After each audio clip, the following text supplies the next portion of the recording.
നമുക്കിന്ന് നല്ല ഹെൽത്തി ആയിട്ടുള്ള ഒരു ബ്രേക്ക്ഫാസ്റ്റ് ആയാലോ? അതിനായിട്ട് ഞാൻ എടുത്തു വെച്ചേക്കുന്നത് റാഗി പൊടിയാട്ടോ. ഇനി ഒരു മിക്സിയുടെ ജാറിലേക്ക് ആവശ്യത്തിനുള്ള തേങ്ങ, കുറച്ച് പഞ്ചസാര, നല്ല ചെറിയ ജീരകം, അതുപോലെ തന്നെ ഏലക്ക ചേർക്കാൻ ഇഷ്ടമാണെന്നുണ്ടെങ്കിൽ ഈ സമയത്ത് ഏലക്കയും കൂടെ ചേർത്ത് കൊടുക്കാം. ഇതിലേക്ക് നമ്മൾ ഈസ്റ്റ് ഒന്നും ചേർക്കാതെയാണ് തയ്യാറാക്കുന്നത്. അപ്പം അതുകൊണ്ട് ഞാൻ ചേർത്തേക്കുന്നത് തേങ്ങാ വെള്ളമാട്ടോ. കരിക്കും വെള്ളം ഉണ്ടെന്നുണ്ടെങ്കിൽ അതാണെങ്കിലും ചേർത്ത് കൊടുക്കാം. എന്നിട്ട് ഇതുപോലെ നന്നായിട്ടൊന്ന് അരച്ചെടുക്കണം. ഇനി നമുക്ക് അരച്ച് വെച്ചേക്കുന്നത് കുറേശ്ശെ നമ്മുടെ റാഗി പൊടിയിലേക്ക് ചേർത്തിട്ട് നന്നായിട്ടൊന്ന് ഇളക്കി മിക്സ് ചെയ്ത് യോജിപ്പിച്ചെടുക്കാം. കുറേശ്ശെ വേണം നമ്മൾ ചേർത്ത് ചേർത്ത് കൊടുത്ത് ജസ്റ്റ് ഇതുപോലെ ഒന്ന് ഇളക്കി യോജിപ്പിച്ച് എടുക്കാൻ വേണ്ടിയിട്ട്. ഇതുപോലെ മിക്സ് ചെയ്ത് എടുത്തതിന് ശേഷം നമുക്കിതൊരു 4 മണിക്കൂർ മാറ്റി വെക്കണം. നമ്മൾ ഇൻസ്റ്റൻറ്റ് ഈസ്റ്റ് ചേർത്താണ് തയ്യാറാക്കുന്നതെന്നുണ്ടെങ്കിൽ ഒരു അരമണിക്കൂറൊക്കെ മാറ്റി വെച്ചതിന് ശേഷം തയ്യാറാക്കാം കേട്ടോ. ഇതിപ്പോൾ നമ്മൾ ബേക്കിംഗ് സോഡ, ഈസ്റ്റോ ഒന്നും ചേർക്കാത്തത് കൊണ്ടാണ് ഒരു 4 മണിക്കൂറൊക്കെ മാറ്റി വെച്ചാൽ മതി.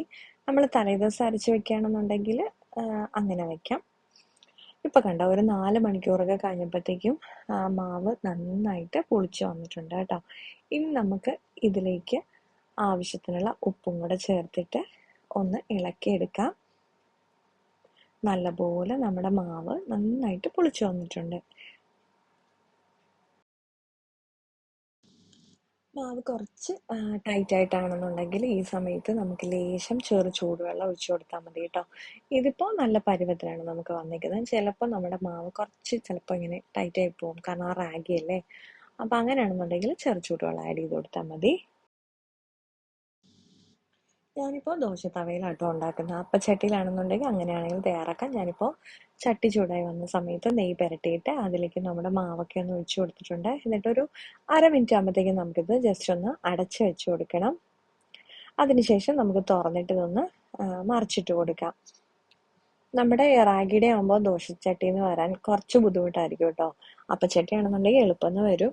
പക്ഷെ അപ്പം നമ്മൾ നെയ്യ് കുറേശ്ശെ ഒന്ന് പുരട്ടി കൊടുത്താൽ മതി. ഇത് കണ്ടോ, നമുക്ക് ഇതുപോലെ ബാക്കിയെല്ലാം ചുട്ട് എടുക്കാം.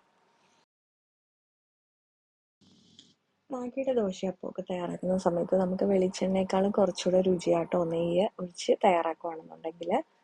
കൊളസ്ട്രോളൊക്കെ ഉള്ളവരാണെന്നുണ്ടെങ്കിൽ നെയ്യ് ഒഴിവാക്കിയാൽ മതി കേട്ടോ. അപ്പം നമ്മുടെ റാഗി കൊണ്ടുള്ള ഹെൽത്തി ആയിട്ടുള്ള ബ്രേക്ക്ഫാസ്റ്റ് ഇവിടെ റെഡി ആയിട്ടുണ്ട്. രാത്രിയിലത്തേക്കാണെങ്കിലും തയ്യാറാക്കാം കേട്ടോ. അപ്പോൾ എല്ലാവർക്കും ഇഷ്ടപ്പെട്ടിട്ടുണ്ടെങ്കിൽ തീർച്ചയായിട്ടും ഒന്ന് ട്രൈ ചെയ്ത് നോക്കണം. അതുപോലെ തന്നെ ഫീഡ്ബാക്ക്സ്, കമൻസ് വഴി അറിയിക്കാൻ മറക്കല്ലേ. അപ്പം നമ്മുടെ വീഡിയോ ഇഷ്ടപ്പെട്ടിട്ടുണ്ടെങ്കിൽ തീർച്ചയായിട്ടും സബ്സ്ക്രൈബ് ചെയ്യാനും വീഡിയോ ഷെയർ ചെയ്യാനും ലൈക്ക് ചെയ്യാനും കമൻറ്റ് ചെയ്യാനും മറക്കല്ലേ. വീണ്ടും അടുത്ത വീഡിയോയിൽ കാണാം. നന്ദി, നമസ്കാരം.